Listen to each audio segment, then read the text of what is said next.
Hi dear friends, स्वागत है आप सबका स्टडी विथ राहुल 247 में। आइए आज की क्लास में हम लोग देखेंगे एसएससी जीडी एग्ज़ाम 2025 के लिए अनुपात एवं समानुपात से पूछे जाने वाले महत्वपूर्ण प्रश्न जो कि इम्पॉर्टेंट है और ये प्रश्न हमेशा पूछा जाता है। तो चलिए शुरुआत करते हैं। वीडियो को देखिए, मज़ा आए तो ही लाइक शेयर सब्सक्राइब कीजिए।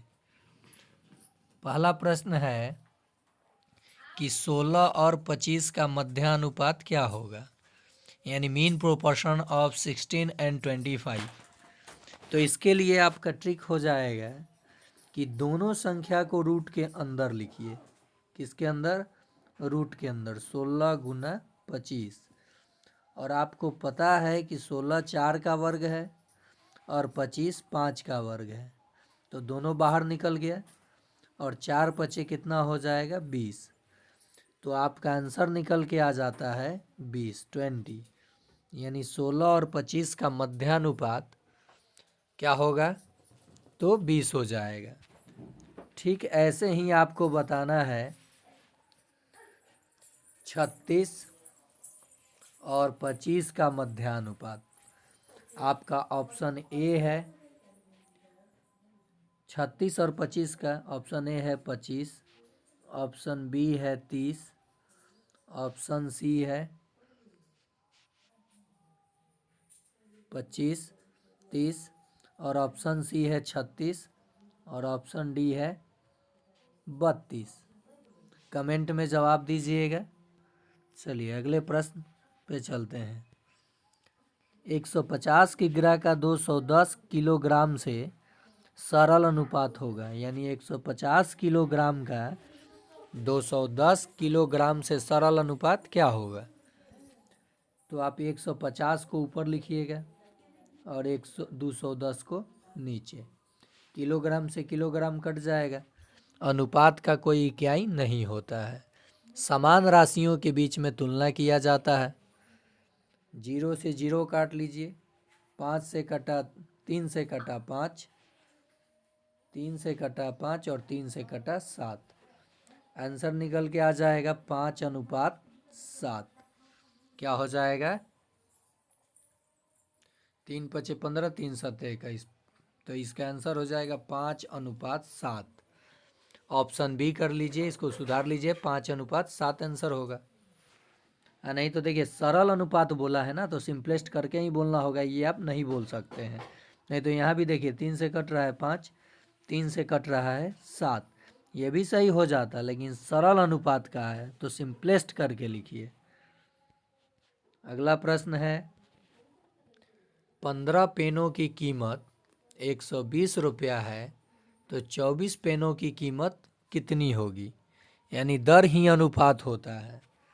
कह रहा है 15 पेन की कीमत 120 रुपया, तो 24 पेन की कीमत 120 गुना 24 बटा 15।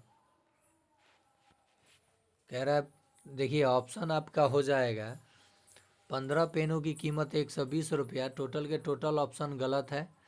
15 अट्ठे 120 और 8 में 24 से गुना कर लीजिएगा तो आपको 24 पेन की कीमत मिल जाएगी। नेक्स्ट है 12 और 30 का तृतीय अनुपात क्या होगा?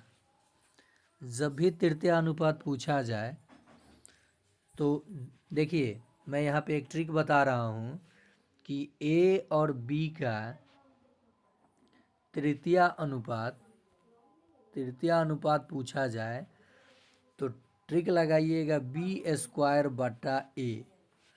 तो यहाँ पे देखिए ये ए है, ये बी है, तो 30 बी है तो 30 का वर्ग कीजिएगा, 30 गुना 30 और बटा में ए है तो यहाँ 12 लिखिएगा। 6 से 6 पच्चे 30, 6 दूनी 12, 2 से 30 कटेगा 15 बार में।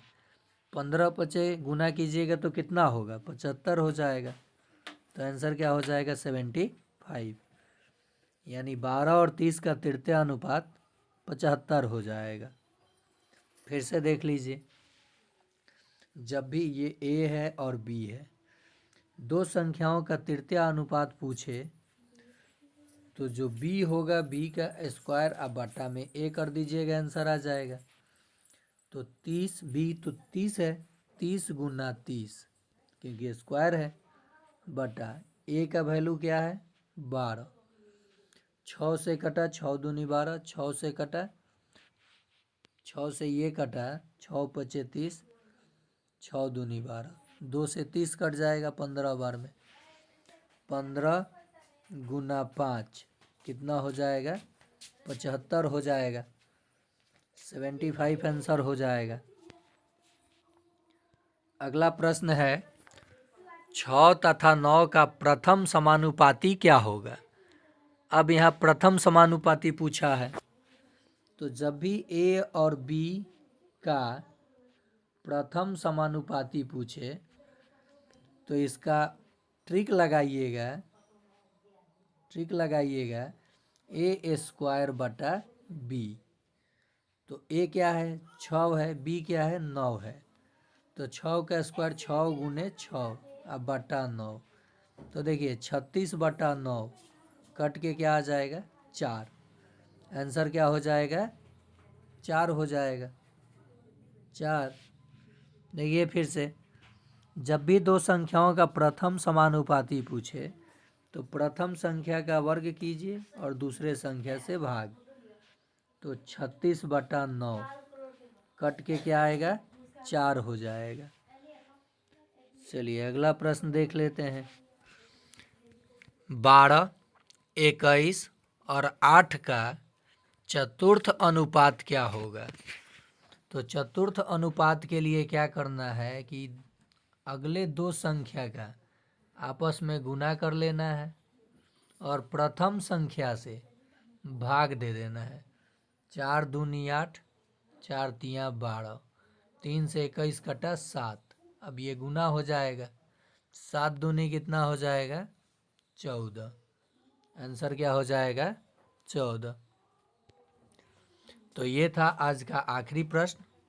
उम्मीद करते हैं कि ये आपको पसंद आएगा और अनुपात समानुपात से इसमें से कम 2 से 3 प्रश्न आपके सभी परीक्षाओं में पूछ लिया जाता है। तो समझ में अगर आया हो तो लाइक कीजिए, कमेंट कीजिए। फिर मिलते हैं